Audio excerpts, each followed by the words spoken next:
On the morning of March 27, 2002, a mother entered her son's bedroom in Yantai City, expecting to welcome him home.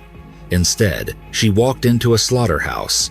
Her son and daughter-in-law, brilliant scholars who had just returned from the United States with PhDs in hand, lay bludgeoned to death in their bed. The home had been ransacked, yet a stack of $10,000 sat untouched on the nightstand. Who massacres a family but leaves a fortune behind? The answer would expose a level of greed and betrayal more terrifying than the murder itself. Please consider subscribing to the channel to support our coverage of these deep dive investigations. The grisly discovery began with a phone call that shattered the morning calm of the Yantai City Police Department in Shandong Province. It was March 27, 2002. The voice on the other end of the line was trembling, bordering on hysteria. The caller identified herself as Sima Ai, a 55-year-old woman from Tianshan village. Her words came out in a rush of panic. There had been a massacre in her home. Her son, Guo Ben, and her daughter-in-law, Zhao Qingshang, were dead. Police dispatchers immediately recognized the severity of the situation. They advised Sima Ai to secure the scene, to touch nothing, to lock the doors if possible, and to wait for law enforcement. At 11:30 that morning, a specialized criminal investigation team consisting of 5 seasoned detectives arrived at the 2-story residence in Tianshan village. The house, a symbol of local success owned by Sima Ai's husband, Tian Yezhong, was now a crime scene. The atmosphere was heavy with the metallic scent of blood. Sima Ai, still in shock, recounted the events leading up to the discovery. The previous evening, she and her husband had traveled to Anhui Province to attend a dinner party at a friend's house. As the night wound down, a torrential downpour began, and the couple decided it was too dangerous to drive back. They stayed overnight, leaving their son and daughter-in-law alone in the large house. When the elderly couple returned that morning, the first sign that something was wrong was the gate. It was unlocked.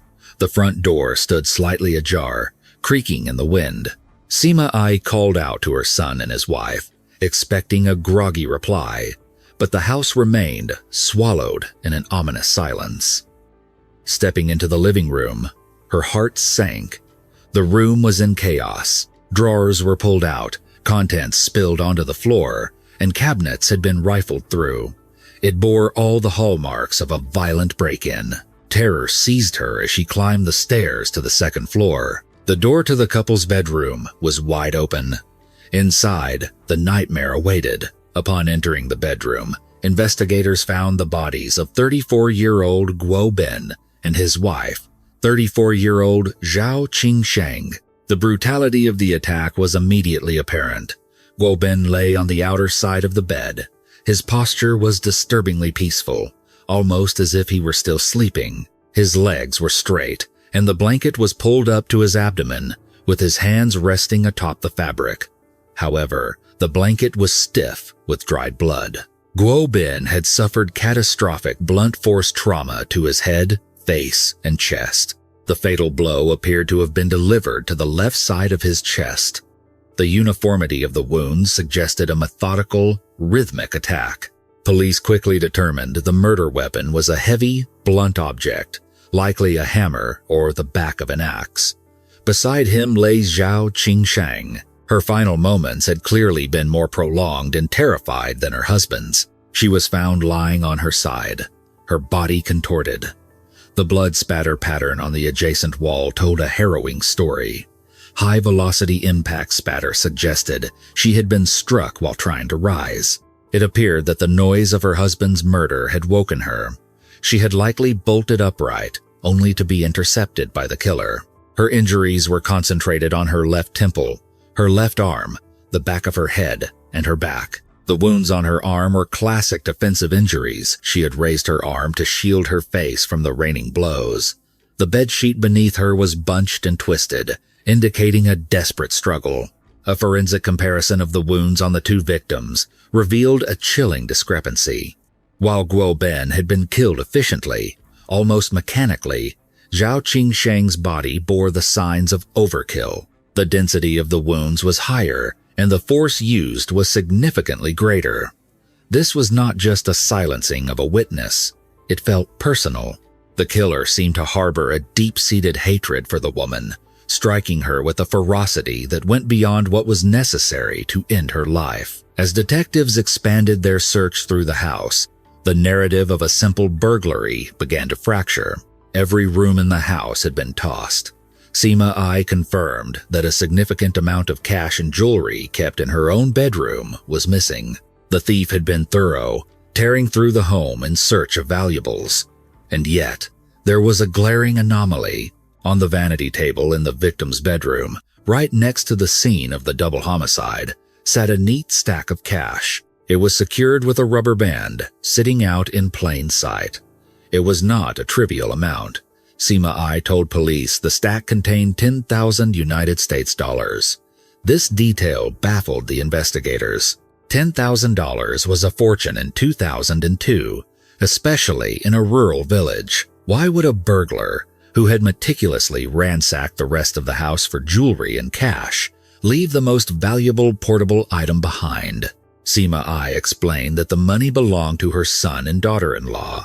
They had just brought it back from the United States. They had offered it to Sima Ai and her husband as a gesture of gratitude for supporting their education abroad, but the parents had refused to take it, leaving it on the table. The presence of this money suggested a terrifying possibility. The killer's primary motive might not have been theft, or perhaps the killer was interrupted. The crime scene unit processed the exterior of the property and consolidated their findings. First, they discovered a series of muddy footprints on the perimeter wall. The prints belonged to a shoe, size 45, roughly equivalent to a U.S. men's size 11.5. The stride and depth suggested they belonged to a single male intruder. Second, the front door showed clear signs of being pried open with a tool. Third, aside from the anomaly of the $10,000, the rest of the house had been stripped of valuables. The initial working theory was that this was a burglary turned homicide by a professional thief. The perpetrator had scaled the wall, pried the door, and began looting. The police hypothesized that he had entered the victim's bedroom, panicked when the occupants stirred, and bludgeoned them to death before fleeing in such a haste that he missed the cash on the table. With the profile of a professional burglar in mind, the investigation team cast a wide net. They focused on local men with prior convictions for theft or breaking and entering. Over the next few hours, they grilled 50 different suspects, but alibis held up and leads went cold. The pressure was mounting. A double murder of two high-profile academics who had returned from overseas was a major incident. Detectives decided to canvass the entire village, interviewing every neighbor for any unusual activity. This tedious legwork finally produced a lead. A neighbor named Wei Qing came forward with a specific name: Wang Zhenshou. Wang Zhenshou was a 25-year-old migrant worker from Anhui province who lived in a rented room nearby. He had formerly worked at a local brick factory but had been fired for stealing bricks to sell on the side. Since his termination, he had been unemployed, drifting through the village and taking odd jobs. He was known to be destitute, often struggling to afford daily meals. However, Wei Qing reported seeing something strange early that morning. She had spotted Wang Zhenshou walking out of a large gold shop in town. For a man who could barely afford rice, visiting a gold shop was highly suspicious. Even more damning was his demeanor. Wei Qing described him as looking incredibly excited, a stark contrast to his usual sullen state. Armed with this tip, police rushed to Wang Zhenshou's rental property. The door was unlocked. Pushed slightly, ajar a mirror image of the crime scene. Detectives announced their presence, but there was no answer. Carefully, they entered the small, dingy room. On a small wooden table in the center of the room lay the smoking gun, figuratively speaking. There were 2 gold necklaces, a woman's wristwatch, and a stack of cash. Sima Ai was brought in to identify the items, and she confirmed immediately that they belonged to her family. The police set up an ambush. They waited inside and around the property, blending into the shadows. Not long after, a young man wearing a face mask and a baseball cap approached the house. He was carrying a bag of takeout food. As soon as he spotted the uniformed officers, his survival instinct kicked in. He threw the food to the ground and bolted. A chaotic foot chase ensued through the narrow village alleys. Wang Zhenshou was young and desperate, but in his panic, he stumbled over debris, losing his footing for a split second. That was all the officers needed. They tackled him to the ground, handcuffing him in the dirt. Back at the station, the interrogation began. Wang Zhenshou was presented with the evidence, the stolen jewelry and the cash found in his room. He seemed resigned to his fate regarding the theft. He admitted that he knew the owners, Tian Yizong and Sima Ai, were away. He had watched the house, noting its size and assuming it was filled with wealth. "I did it," Wang confessed. His head hung low. "I climbed the wall. I pried the door.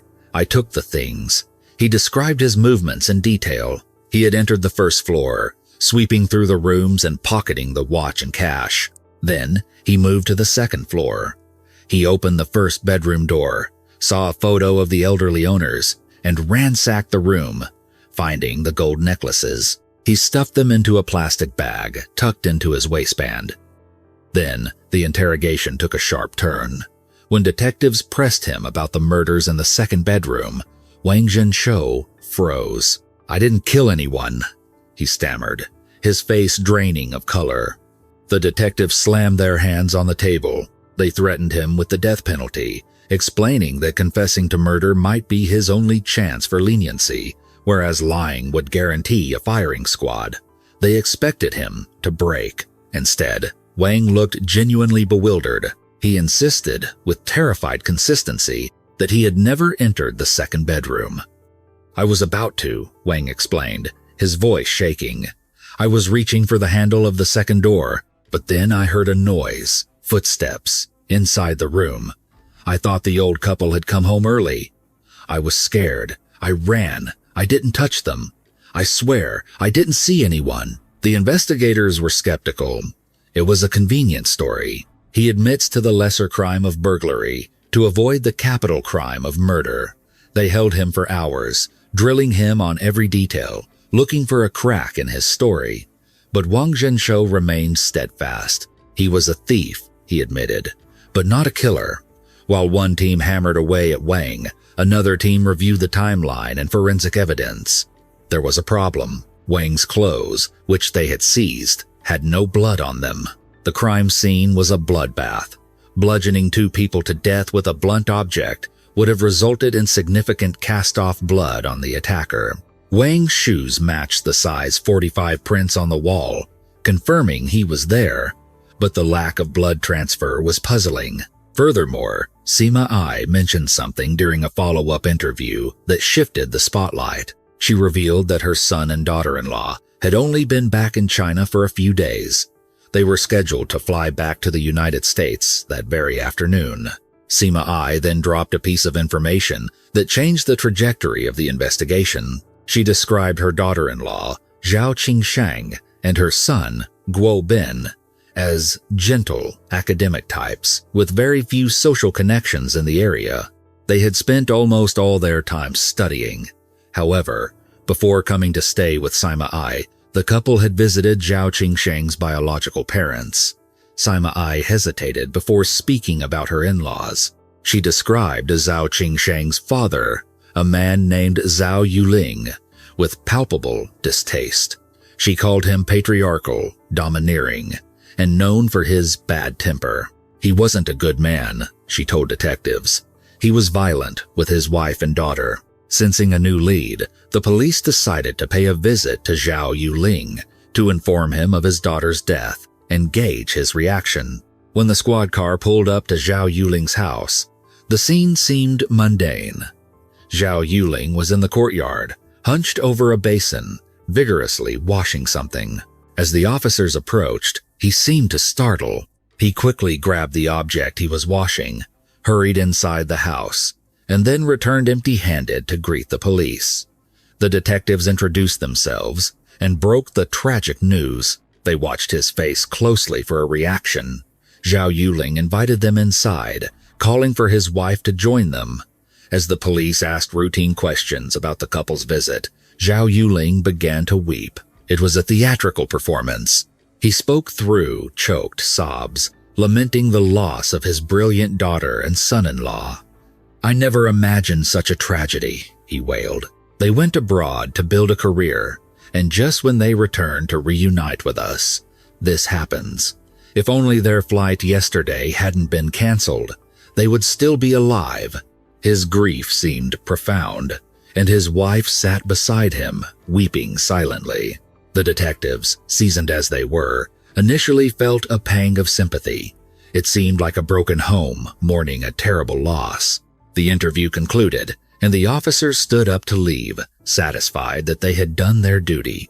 However, as they were walking toward the door, one of the officers felt a sudden urge to use the restroom. He asked Zhao Yuling for permission. "It's just over there," Zhao Yuling said, pointing toward the back of the house. The officer walked down the hallway and entered the bathroom. A moment later, he emerged, but his expression had changed from sympathy to cold suspicion. In his hand, he held an axe. The officer walked straight up to Zhao Yuling, holding the weapon out. The head of the axe was damp, as if recently scrubbed, but in the crevices of the metal and on the wooden handle, there were faint reddish-brown stains that the water hadn't quite washed away. "Mr. Zhao," the officer asked, his voice low and dangerous, "why is there blood on this axe?" Zhao Yuling froze. The tears stopped instantly. He stared at the axe, his mind racing. After a long, agonizing pause, he forced a nervous smile. "Oh, that," he said, holding up his hand. "I was chopping wood this morning. I was clumsy and cut my hand. That's my blood." The detectives immediately grabbed Zhao Yuling's hands, inspecting them under the light. They turned his palms over, checked his fingers, and looked at his wrists. The skin was rough and calloused, but it was unbroken. There was no cut. There was no wound. There was not a single scratch that could account for the blood on the weapon. The atmosphere in the room shifted instantly from mourning to interrogation. The grieving father mask slipped. The detectives realized that the object Zhao Yuling had been frantically washing in the yard when they arrived was likely this very axe. The police seized the weapon and detained Zhao Yuling, taking him back to the station for questioning. The axe was rushed to the forensics lab for immediate DNA testing. The results came back with damning speed. The blood on the axe did not belong to Zhao Yuling. It was a perfect match for his daughter, Zhao Qingsheng. The burglary by Wang Zhenshou had been a coincidence, a crime of opportunity that occurred the same night as a much darker, familial execution. The police now had their killer, but the question remained, why? Why would a father brutalize his own daughter and son-in-law, specifically targeting her with such rage, just days before they were set to return to America? The atmosphere inside the interrogation room was suffocating. Faced with the undeniable biological evidence connecting him to the slaughter of his own child, Zhao Yuling's facade of the grieving father crumbled. The transformation was disturbing to witness. His posture shifted from feigned sorrow to a dark, simmering resentment. He did not weep for the loss of life. Instead, he seemed weighed down by a lifetime of perceived injustices. After a long, heavy silence, he began to speak. The story that spilled out was not one of sudden madness, but of a slow-burning malice that had been cultivated over 3 decades. To understand the butchery that took place in that bedroom, investigators had to look back to 1972, to a small, impoverished village in the mountainous region of Yantai, Shandong province. This was the year Zhao Qingsheng was born. In rural China during the early 70s, the birth of a child was usually a cause for celebration.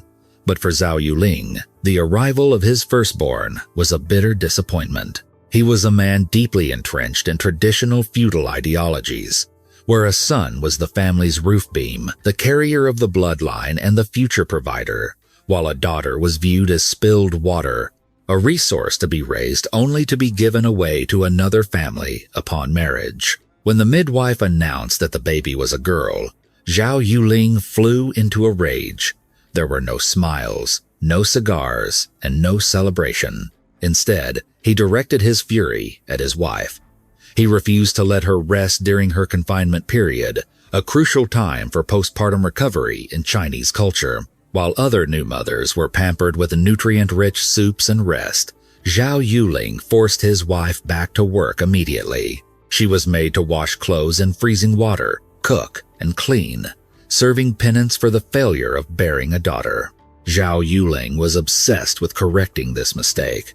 He dragged his wife to various doctors, sought out folk remedies, and even prayed at temples, desperate for a male heir. 3 years later, his prayers were answered. His wife gave birth to a son, whom they named Zhao Qingcheng.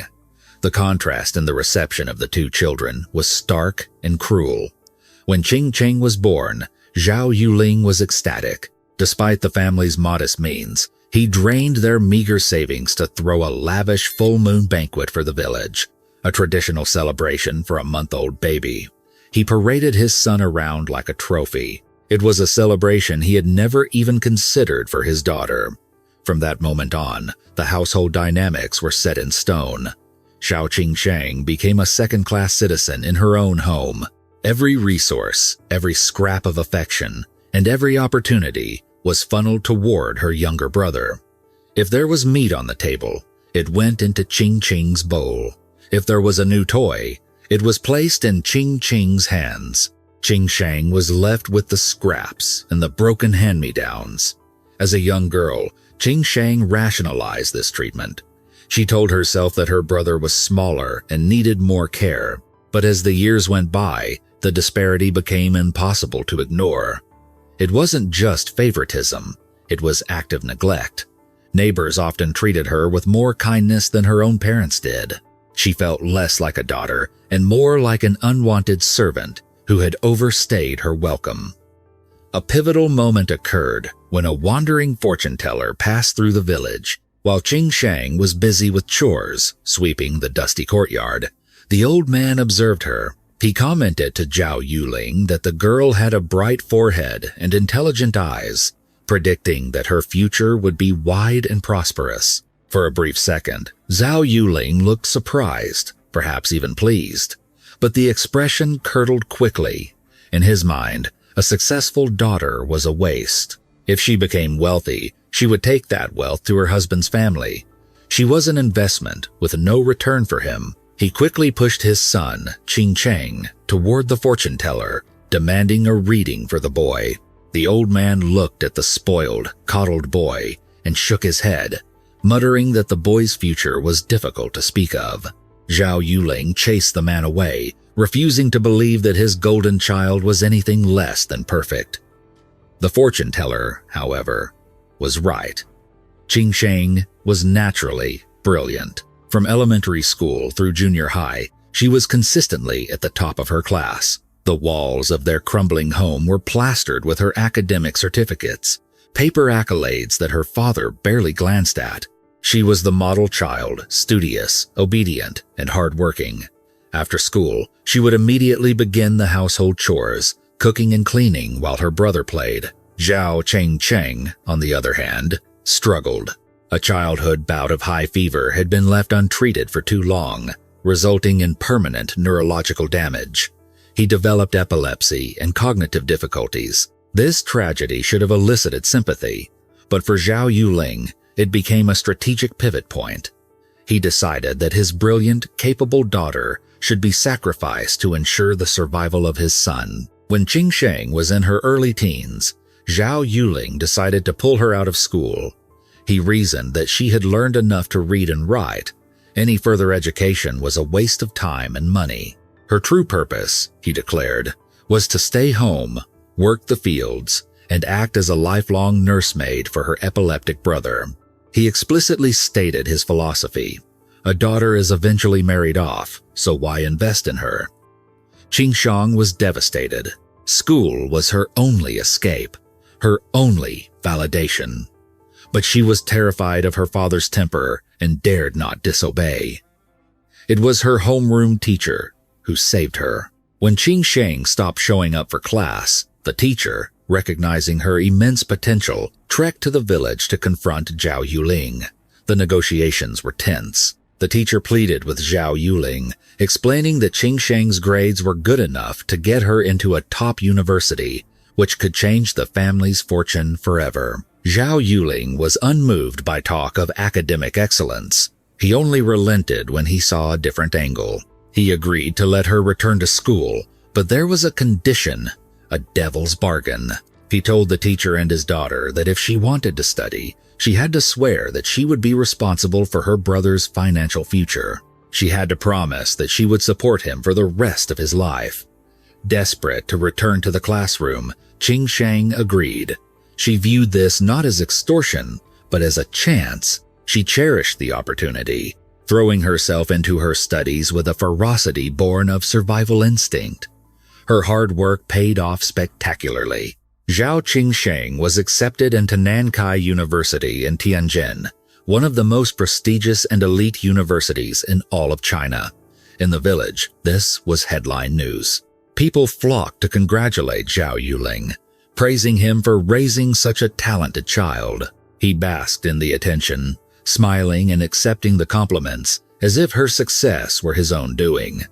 For the first time in her life, Qingsheng saw her father smile at her. She felt a surge of hope. She thought that perhaps, finally, she had proven her worth. She thought the abuse and neglect were things of the past. But she was projecting her own desires onto a man incapable of changing his nature. The reality check came swiftly. Although she had been accepted to Nankai, Zhao Yuling refused to pay her tuition or living expenses. His logic was cold. He had allowed her to go to school, but he would not spend a penny on it. She was an adult now. She had to fend for herself. Qingxiang did not complain. She was used to hardship. She applied for student loans and threw herself into the relentless grind of poverty. While her classmates enjoyed the college experience, joining clubs and socializing, Qingxiang worked. She took shifts at the university cafeteria, worked as a private tutor on weekends, and took odd jobs wherever she could find them. Her schedule was a grueling cycle of study and labor, with no time for rest.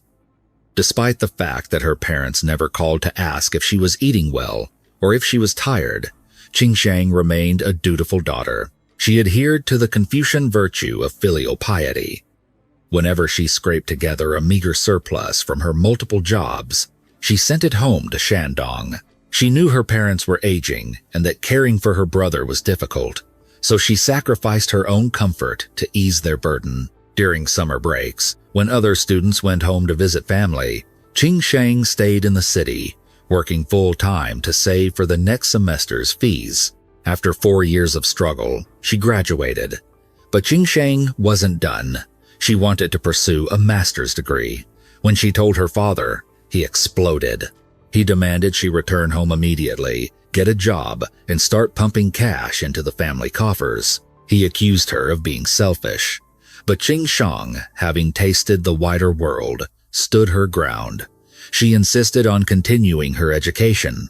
She promised she would continue to send money, and she kept that promise, funding her family even while navigating the intense pressure of graduate school. Her ambition was boundless. After her master's, she set her sights on a doctorate. By this point, she had met someone. Guo Ben was a classmate at Nankai, a young man from a world entirely different from hers. He came from a wealthy, intellectual family who valued education and treated their children with respect. Guo Ben had loved Qingsheng from afar for a long time, admiring her resilience and brilliance, but he had been too intimidated to approach her. He worried she was out of his league. When he finally confessed his feelings, Qingsheng was moved. She saw in him a kindness she had never experienced from the men in her own family. Guo Ben knew about her financial burdens and her demanding family, and rather than run away, he helped her. He used his own allowance to assist her, never making her feel indebted. With the support of Guo Ben's open-minded parents, the couple made a bold decision. They would go to the United States to pursue their PhD degrees. Qing Sheng knew her father well. She knew that if she told him she was leaving the country before she left, he would stop her. At that time, Zhao Yuling was already plotting to marry her off to a wealthy, much older man in a neighboring village, a man old enough to be her father in exchange for a hefty bride price. The thought of being sold like livestock to an old man terrified her. So, she kept the plan secret. She only called home after she and Guo Ben had landed safely in America. When Zhao Yuling heard the news, he was apoplectic. He screamed over the phone, cursing her for being unfilial, for running away, and for disobeying his command to return home. He threatened to fly to America and drag her back by her hair. Qing Sheng, trembling but thousands of miles away, played her only card. She explained that a PhD from America would lead to a high-paying career. She told him that in the future, she would earn in dollars, not yuan. The mention of American dollars acted like a tranquilizer. Zhao Yuling's rage evaporated instantly. His tone shifted from screaming to cloying sweetness. He told her to take care of her health, to not work too hard, and to remember her family back home. It was a sickening display of greed, but it bought Qing Sheng her freedom. Life in the United States was a new kind of struggle. Tuition and living costs were astronomical compared to China. Although Guo Ben's family provided significant support, it wasn't enough to cover everything. Qing Sheng worked as a waitress in a Chinese restaurant near campus, while Guo Ben delivered pizzas. It was physically exhausting, but they were happy. They were building a life together, free from the daily emotional abuse of her childhood home. Not long after, Qing Sheng discovered she was pregnant. They decided to briefly return to Shandong to hold a wedding ceremony, primarily to satisfy social norms and introduce the families. Zhao Yuling and his wife agreed to the marriage immediately, not because they liked Guo Ben, but because they saw his family's wealth. They assumed that marrying into a rich family meant a massive payday for themselves. After the wedding, the couple returned to the U.S. to finish their degrees. When their son was born, the financial pressure increased. They were balancing doctoral research, part-time jobs, and a newborn. To cope, they made the difficult decision to send their 1-year-old son back to China to live with Guo Ben's parents, who were overjoyed to care for their grandson. This allowed the couple to focus on finishing their studies and securing high-paying jobs so they could eventually bring the boy back to America. As they worked toward their American dream, the phone calls from Shandong became a source of constant dread. Zhao Yuling didn't call to ask about his daughter's dissertation or his grandson's health. He called for money. Qing Sheng, still trapped by her sense of duty and the promise she made years ago, complied. Every month, she sent a significant portion of their earnings back to the village. With her money, Zhao Yuling demolished his old crumbling house and built a luxurious 2-story villa. It was the envy of the village. He walked around Tianshan village with his chest puffed out, bragging about his dutiful daughter in America who sent him foreign currency. But the black hole of greed is impossible to fill. The new house wasn't enough. The monthly allowance wasn't enough. Zhao Yuling began to fixate on his son, Zhao Qingcheng. The young man was now of marriageable age, but due to his epilepsy and lack of a job, no local woman wanted to marry him. Zhao Yuling decided that the only way to secure a wife for his son was to buy his way into a marriage. He demanded that Qing Sheng return to China and buy a house in the city for her brother. He insisted that she provide a dowry and set him up for life. For years, Qing Sheng tried to manage these demands from a distance, but the pressure was mounting. By March of 2002, 5 years had passed since she had seen her family. She and Guo Ben missed their son desperately. They decided it was time to go home, retrieve their child, and bring him to the U.S. permanently. They also planned to visit Qing Sheng's parents, hoping to settle the financial matters face-to-face and perhaps finally earn her father's approval with the success they had achieved. They packed their bags, unaware that they were flying not toward a family reunion, but toward a trap set by avarice. In March of 2002, Zhao Qingshang and Guo Bin touched down on Chinese soil. It was supposed to be a triumphant homecoming. They were returning as scholars, as success stories, and as parents ready to reclaim their son. But for Qingshang, the journey back to Yantai was not filled with anticipation, but with a gnawing dread. Despite having lived in the United States for 5 years, despite her academic accolades and her financial independence, the shadow of her father still loomed large over her psyche. The trauma of her childhood, the neglect, the verbal abuse, the feeling of being a burden simply because of her gender had never truly healed. As the car wound its way through the familiar roads of Shandong province toward Tianshan village, Qingshang found herself physically trembling. She was a grown woman, a doctoral graduate, yet she felt like a frightened little girl about to face a tyrant. To appease this fear, the couple had prepared extensively. They had filled their luggage with expensive gifts from America, vitamins, branded clothing, and electronics, hoping that material offerings would buy them a peaceful reception.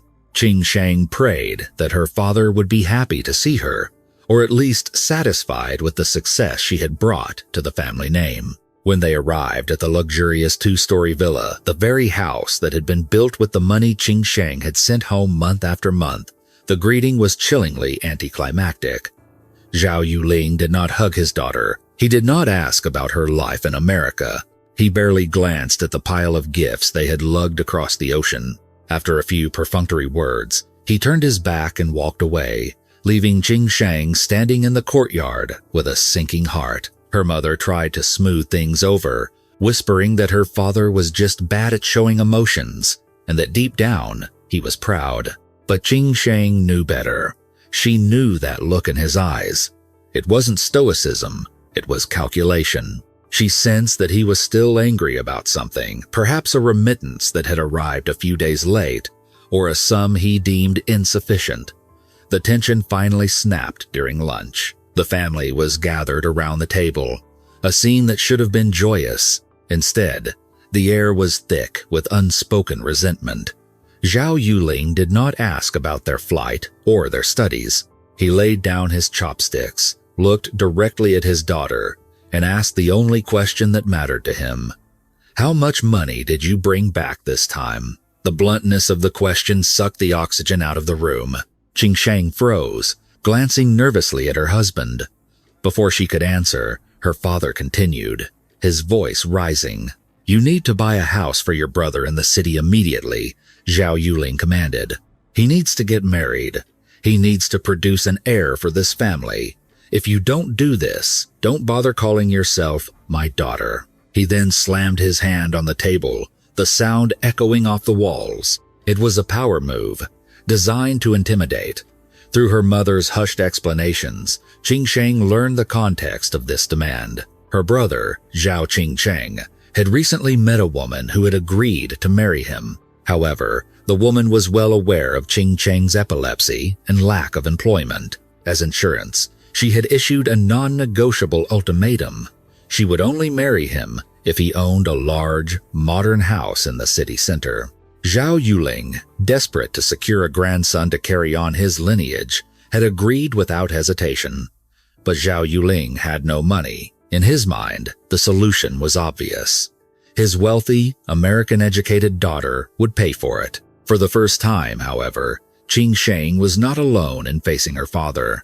Guo Bin, sitting beside her, had reached his limit. He had watched his wife work double shifts in restaurants while studying for her doctorate. He knew that their wealth was a mirage. They were comfortable, but they were not millionaires, and life in the United States was expensive. Guo Bin placed his hand on the table and looked his father-in-law in the eye. "Father," he said, his voice steady but firm, "we work hard for our money in America.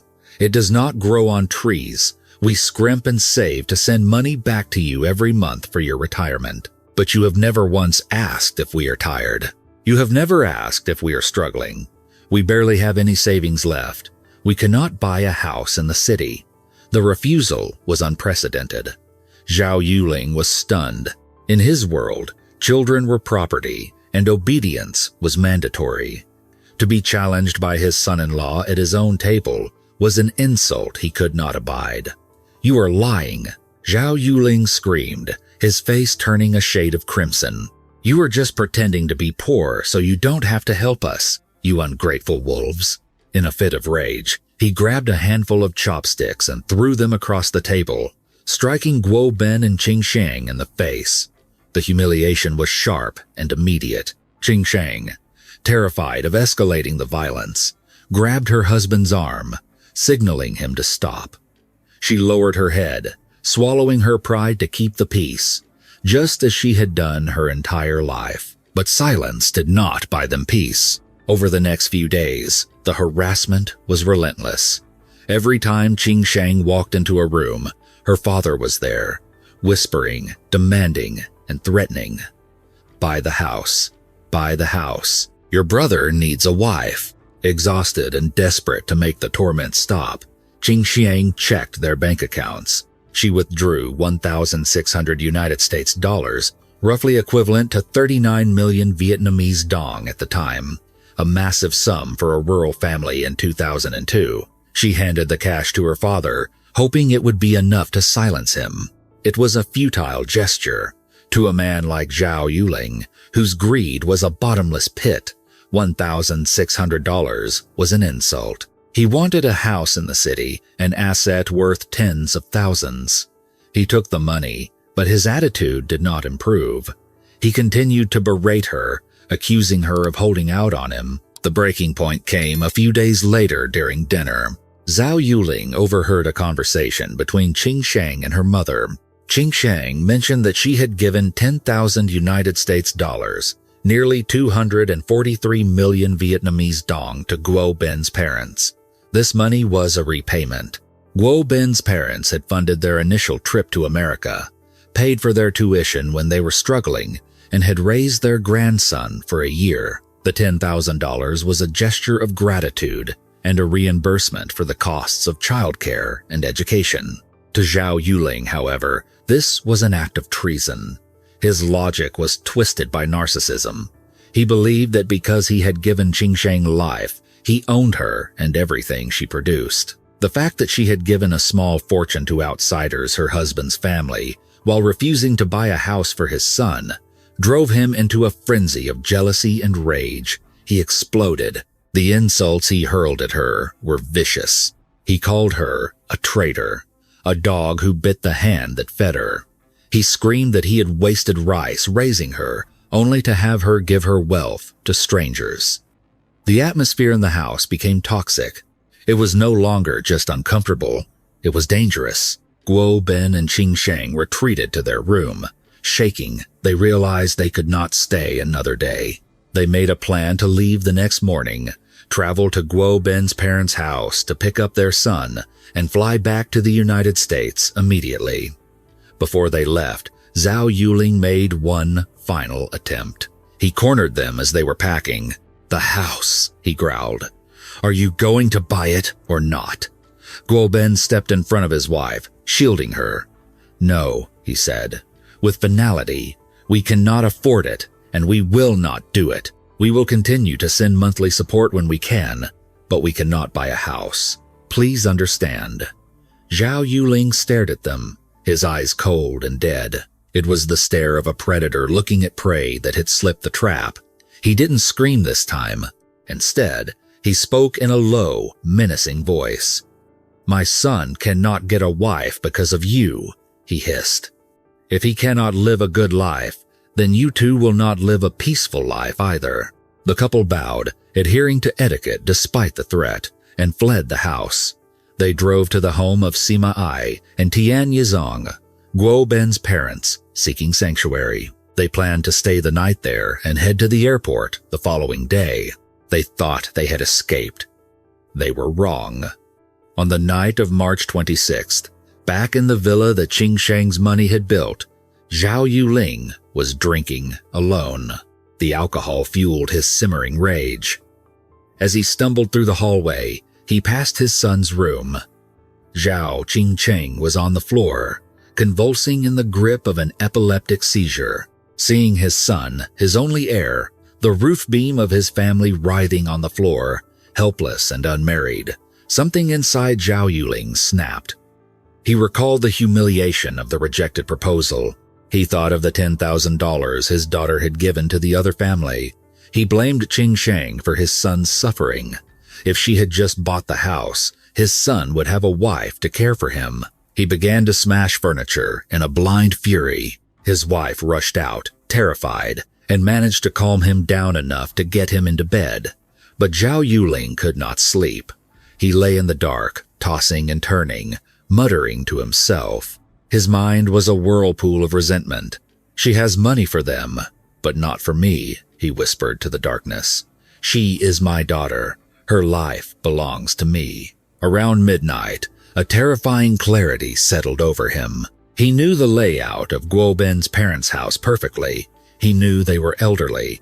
He knew his daughter and son-in-law would be sleeping deeply, exhausted from the travel and the stress. He rose from his bed, moving with a silent, lethal purpose. He went to the kitchen and retrieved an axe, a heavy, wood-splitting tool with a rusted head and a solid wooden handle. He weighed it in his hand. Under the cover of darkness, Zhao Yuling slipped out of his villa and began the walk toward the home of Tian Yizong. The village was silent, save for the barking of a distant dog. The night air was cool, but Zhao Yuling was sweating. When he arrived at the house, he found the gate unlocked. He pushed it open, wincing at the slight creak of the hinges, but no one stirred. He approached the front door. It was merely pulled shut, not bolted. It was as if fate were rolling out a red carpet for his vengeance. He slipped inside, the axe gripped tightly in his right hand. He removed his shoes to silence his footsteps. He moved like a ghost through the living room, passing the room where Guo Ben's parents slept. He did not care about them. They were not his target. He climbed the stairs to the second floor. He checked the first bedroom empty. Then he turned to the second door. He slowly turned the handle. It was unlocked. Inside, the moonlight filtered through the curtains, illuminating the forms of his daughter and son-in-law sleeping soundly in the bed. Guo Ben was on the outside. Qingshang was on the inside. They looked peaceful, unaware that the man who had given life to one of them was standing in the doorway, preparing to take it away from both. Zhao Yuling stepped into the room. He raised the axe high above his head, the metal glinting in the pale light. He looked down at the sleeping face of Guo Ben, the man who had dared to defy him. He tightened his grip on the handle, braced his feet, and brought the weapon down with all the force of his accumulated hatred. The axe descended with a sickening thud, shattering the silence of the night and the skull of the sleeping man. Guo Ben, a promising scholar, a loving husband, and a father, died almost instantly. He never had the chance to scream, to fight, or to understand the betrayal that had just occurred. The blow was precise and brutal, delivered with the hysterical strength of a man consumed by greed. Guo Ben lay still, the life extinguished from his body before he could even wake from his dreams. The noise, however, was impossible to mask completely. Beside him, Zhao Qingcheng jolted awake. The metallic scent of blood instantly assaulted her senses. Disoriented and terrified, she turned to her husband, only to find a nightmare. And standing over them, silhouetted by the pale moonlight filtering through the window, was the figure of her father, Zhao Yuling. He stood like a demon from folklore, his chest heaving, the axe in his hand dripping with the blood of the man she loved. The realization hit Qingsheng with the force of a physical blow. This was not a burglar. This was not a stranger. This was the man who had raised her. Panic and survival instinct warred in her mind. She scrambled backward, pressing herself against the headboard, her eyes wide with terror. She saw the murderous intent in her father's eyes, a cold, flat void where familial love should have been. "Father, no!" she screamed, her voice cracking. She fell to her knees on the blood-soaked mattress, clasping her hands together in a desperate plea. "Please, don't do this, I beg you." Zhao Yuling did not move. He watched her begging with an expression of detached disgust. "I will buy the house," Qing Sheng cried out, tears streaming down her face, mixing with the blood spatter on her skin. She was bargaining for her life, offering the only thing she knew he valued. "I promise, I will use all our savings. I will borrow more. I will buy the house for Qing Qing. Please, just let us go." For a fleeting second, the words hung in the air, but they arrived too late. The offer, which might have saved them days ago, now only served to fuel Zhao Yuling's rage. In his twisted logic, her willingness to pay now proved that she had the money all along, that she had been withholding it from him out of spite. He looked down at his daughter, his own flesh and blood, and spoke words that would haunt the investigation file forever. "I have no daughter," he sneered, his voice dripping with venom. "I only have one child. His name is Zhao Qingcheng." With that declaration, he erased her existence in his mind. She was no longer a person. She was an obstacle. He raised the axe again. Qingsheng tried to fight. She raised her left arm to shield her face, a futile attempt to block the heavy iron weapon. The first blow shattered her arm. She screamed in agony, but there was no mercy in the room that night. Zhao Yuling struck her again and again. He attacked her with a ferocity that far exceeded what he had done to Guo Ben. This was personal. He was punishing her for her independence, for her education, and for her refusal to submit to his will. He did not stop until she lay motionless beside her husband. Silence returned to the room, heavy and oppressive. Zhao Yuling stood over the bodies, panting. He did not check for a pulse. He did not feel remorse. He felt a twisted sense of accomplishment. He wiped the handle of the axe on the bedsheets, but the adrenaline was still coursing through him. He was not finished. He crept out of the bedroom and began to prowl through the darkened house. His bloodlust had expanded. He decided that he needed to eliminate witnesses. He began hunting for Guo Ben's parents, Tian Yizong and Sima Ai. He checked the guest rooms, opening doors slowly, the axe ready. Fortunately, fate intervened. Whether due to the confusion of the layout in the dark or pure luck, he missed their room. The elderly couple slept on, unaware that death was walking the hallway outside their door. Then, Zhao Yuling paused. He remembered something. There was another person in the house. His grandson, the little boy, Guo Ben and Qingsheng's son, was sleeping in a separate small room down the hall. Zhao Yuling walked to the door and pushed it open. He looked down at the sleeping child. For a moment, he contemplated killing the boy to sever the bloodline of the ungrateful Guo family completely. But then, a chilling, utilitarian thought crossed his mind. He lowered the axe. He reasoned that if he killed the boy, it would be a waste. His own son, Zhao Qingcheng, was epileptic and unable to care for himself. If Qingcheng never found a wife, he would need someone to look after him when Zhao Yuling and his wife died. This boy, this grandson, could be that servant. "I will take him," Zhao Yuling muttered to himself. "I will raise him, and when he is big enough, he will serve my son. He will be the caretaker." Satisfied with this monstrous plan, he turned and left the room, sparing the child not out of mercy, but out of a desire to enslave him in the future. Zhao Yuling exited the house the way he had come. He walked back through the dark village to his own villa. He washed the blood from his hands and face, but in his haste, he did not scrub the axe thoroughly. He hid the weapon, climbed into bed beside his wife, and waited for morning. His original plan was to feign ignorance. If the police came, he would play the grieving father.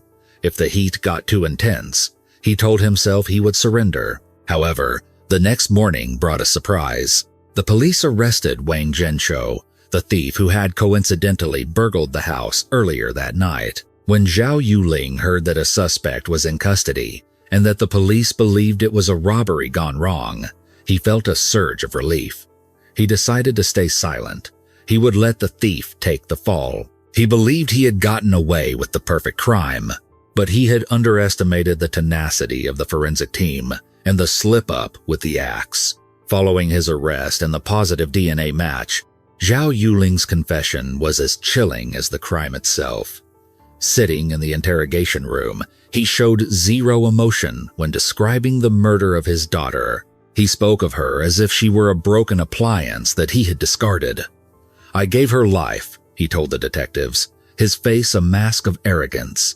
"It is my right to take it back. She disobeyed me. She was unfilial. She deserved to die."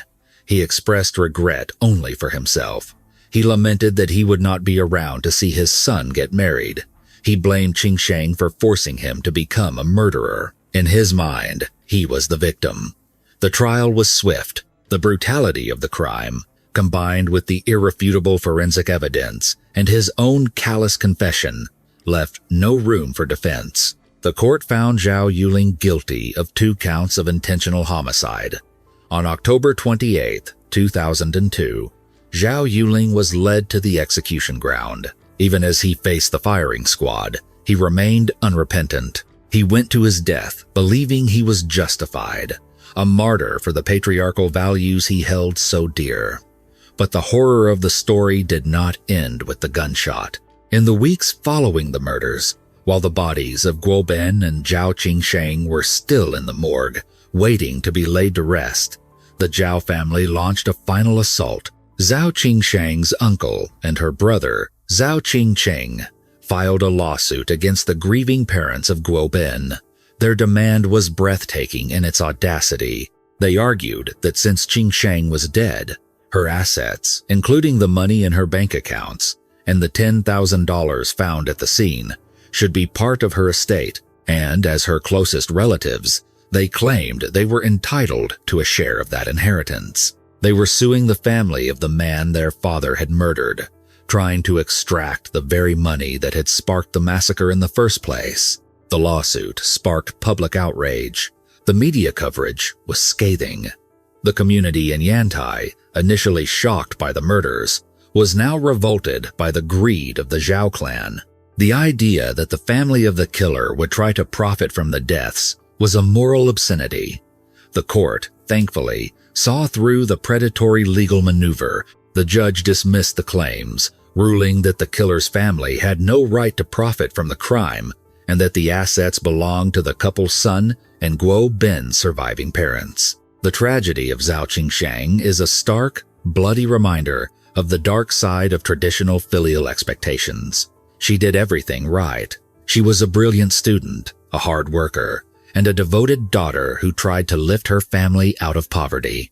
She built them a mansion. She sent them money. She tried to buy their love with her success.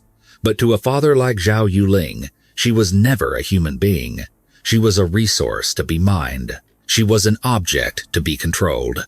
And when she finally set a boundary, when she finally said no, she was discarded. The case remains one of the most disturbing examples of son preference in modern Chinese history. It forces us to confront the reality that for some, family is not a sanctuary, but a cage. And in that cage, the most dangerous predator is sometimes the one who holds the key. What do you think about the court's decision regarding the lawsuit? And do you believe the brother, who was the intended beneficiary of this greed, should have faced any legal consequences? Let us know your thoughts in the comments below. Thank you for joining us for this harrowing investigation into the Yantai Massacre. This case serves as a terrifying reminder of how greed and archaic traditions can destroy even the brightest futures. If you found this deep dive compelling, please hit the like button and subscribe to the channel. Your support allows us to continue bringing these forgotten stories to light. We release new true crime documentaries every week, so make sure to turn on notifications so you never miss a case. Stay safe, and we will see you in the next video.